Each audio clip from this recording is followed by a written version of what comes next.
Well, we're getting evicted from our house during the craziest moment in history that I've ever lived through. I don't know about you. You're a month or two older than I am. This is definitely a first for me. I've never been evicted before. Well, now we are. We are in Clearwater tonight. I'm Allison Morrow. Hi, I'm Allison Morrow. I'm Allison Morrow. And I've gone to a lot of places. On St. Pete Beach, Allison Morrow. And now with my former Force Recon Marine husband, I'm going off-grid. Ish.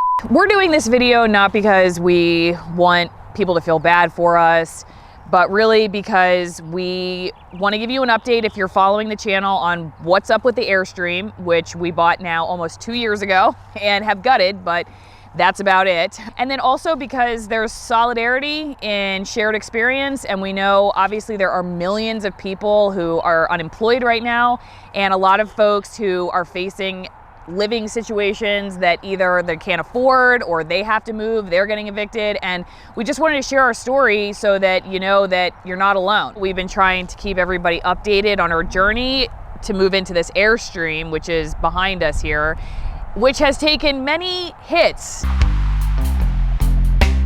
That video you just saw is us taking down the gantry crane that we built to lift the Airstream off of its frame so we could do some welding.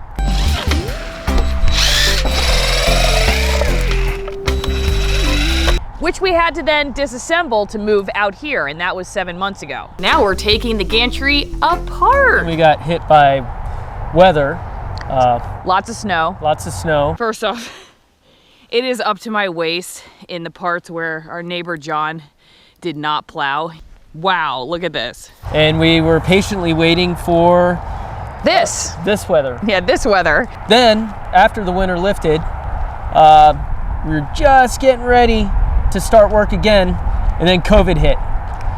So then we couldn't get our supplies. Besides the fact that it's hard to find supplies right now, we don't know what the economy is going to do and what our financial situation is going to be. So we're kind of like, should we be holding on to money right now for groceries and not buying wood and aluminum and stuff we need for the Airstream? And Lynn lost some work because of that. So all of my work. A lot of, almost all of his work. And so then the question, like many other people have had, is like, well, where do you prioritize your income? So buying wood and whatnot for the Airstream was not as important as buying food.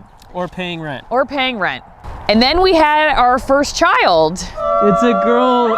It's Lily. That video was going to be the next video I uploaded until we got the news that we have to find a new place to live. So we'll get to that, and it'll be an awesome video. You should definitely subscribe to the channel so you can see it, and hit that bell icon if you want notifications when it is uploaded. This is essentially what happened. We found out about a week ago that our landlord is selling the property. There is this moratorium on evictions, but you can sell the property if you give a 60-day written notice to the tenant. So that's essentially what our landlord did. She's selling the property. She gave us a 60-day notice by email. And so now the clock's ticking, and we're gonna have to figure out where we're gonna go from here. These are our new neighbors.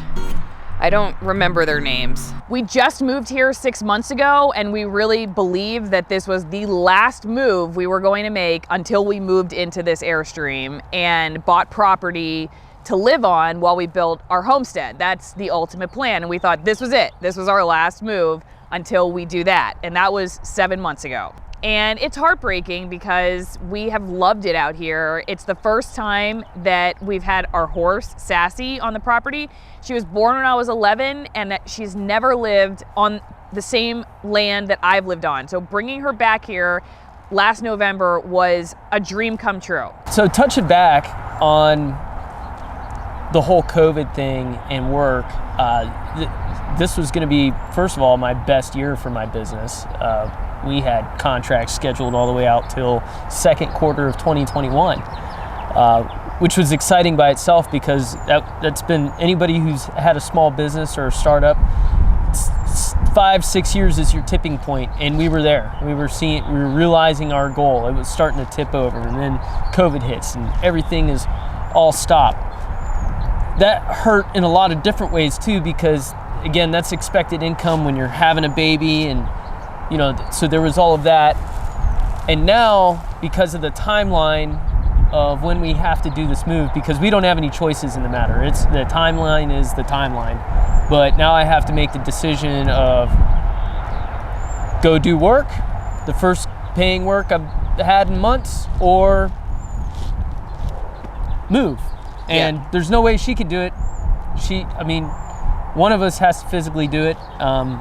We don't have any family or close friends in this area that's reasonable around us. Well, so now where are we gonna go where Sassy can stay with us? No one's renting right now because our state, like many others, has a moratorium on evictions. And so you have all these landlords that don't want to rent because what happens if they get a bad tenant and then they can't take any legal action to get their property back, which we understand the situation that landlords are put into. And so it's been very difficult to find another place for us to go. So there's that. At a time where we have less income than we've ever had, as I am also on partial maternity leave and not making what I was normally making, we now have all these extra expenses. And so the Airstream, once again, is not taking a back burner. High priority, which I will say, what's kind of sad is that if we had the Airstream done now, we would be doing pretty good because we could just move into it. But buyer beware if you're looking into renovating a trailer and moving off grid like we are. The timeline you will actually enact is not the timeline in your head you dreamed of. And I would add like 2 to 3 years to what you think, unless you're gonna be only working on that. Could we have bought a brand new trailer to do what we wanted to do? We could have, but then it would have defeated the purpose of what we were trying to do because of the expense that would have been. Could we have bought a slightly used one and been all right with it?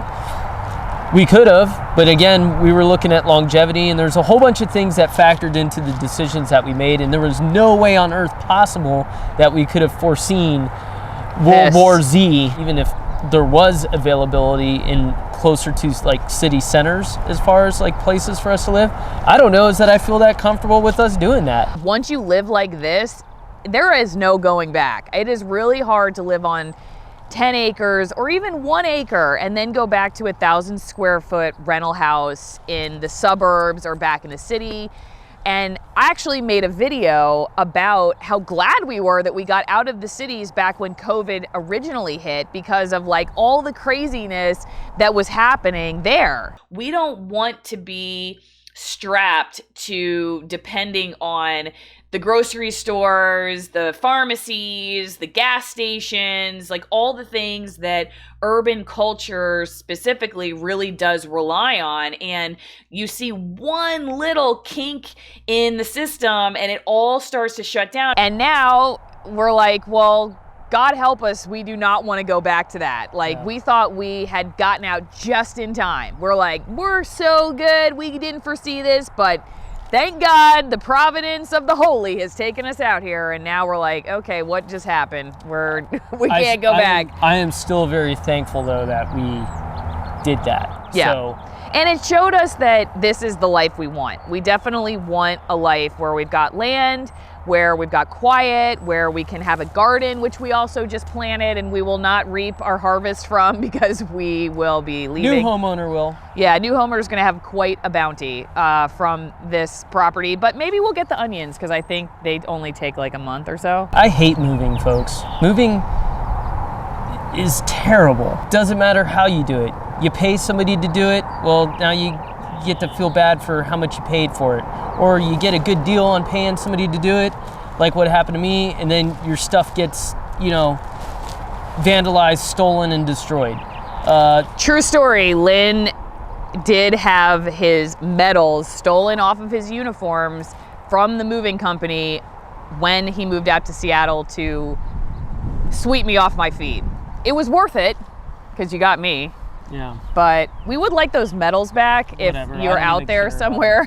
Those medals don't mean anything, and obviously they didn't mean anything to the person who stole them. I just hate moving, folks. Moving sucks, especially when you have to do it by yourself. Yep.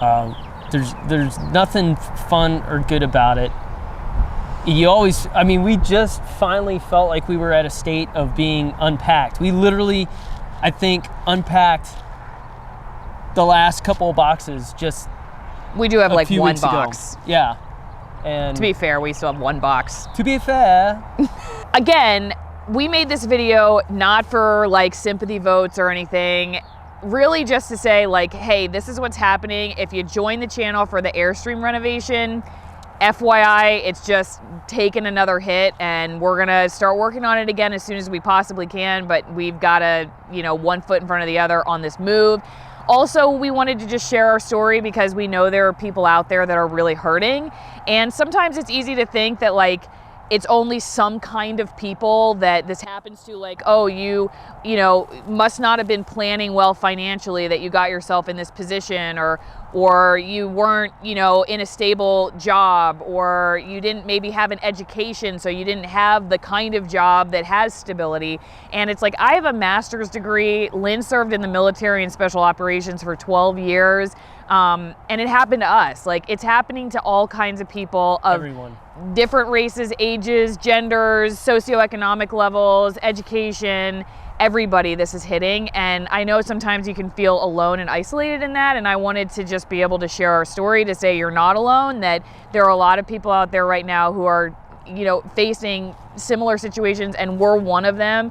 We worked really hard to put ourselves in a position to succeed through all this, and it's even hit us. And how do we move forward? I mean, we'll keep you posted on that, but there's solidarity in just knowing that you're not alone. So if you're in a situation like ours, just know that like you're gonna get through it, we're gonna get through it, we're gonna figure out how to be community and take care of each other, and we wish you the best. Well, and I will say this one thing, no matter what, I know our strength of our resolve. So I promise you this thing is getting done. So we'll get her done. I don't know how or when, but it's gonna happen. So there's that. And then the other thing that it reminds me of, my mom says it to me all the time, through some of my toughest times, some curveballs I got thrown when, you know, whether I was in the military or deployed or doing other things for the government or contracting, and that's, you know what? Life is what happens when you're planning. So it's always good to go into something with a plan, but it goes back to what I said before about resolve. What's the level of your resolve and your dedication, and, you know, what's the strength of your conviction? So definitely test you, and we just say we're gonna fail up, you know, like we're gonna fail up, and wherever we go next is gonna move us just closer to our next step, and wherever our, you know, dream is taking us, we're gonna materialize it even more, and we're not gonna let this keep us down. And don't let it keep you down either. Right. Keep dreaming. However, that being said, yeah, if you have property like with that, we can throw a tent, or, you know, an extra office. Yeah, we have a newborn. We probably can't live in a tent. Disregard that last part. But Yeah. if you know of any good deals out there, Yeah, let us know. or even a mother-in-law suite, something. We do have We're a open. horse. We do have a horse. So. Yeah, and a dog and a baby. But we're really good at fixing things. Don't look at the Airstream right now. By we, she means I. Yeah, Lynn's very good at fixing things. And I'm very good at shooting videos. So we can shoot videos of him fixing things on your property. So get in touch. I got nothing else. All right. Well, thanks for watching, guys. Subscribe to the channel if you're new and broke bell. like we are. Hit the bell notification too. Yeah. We'll see you next time. Bye. Bye.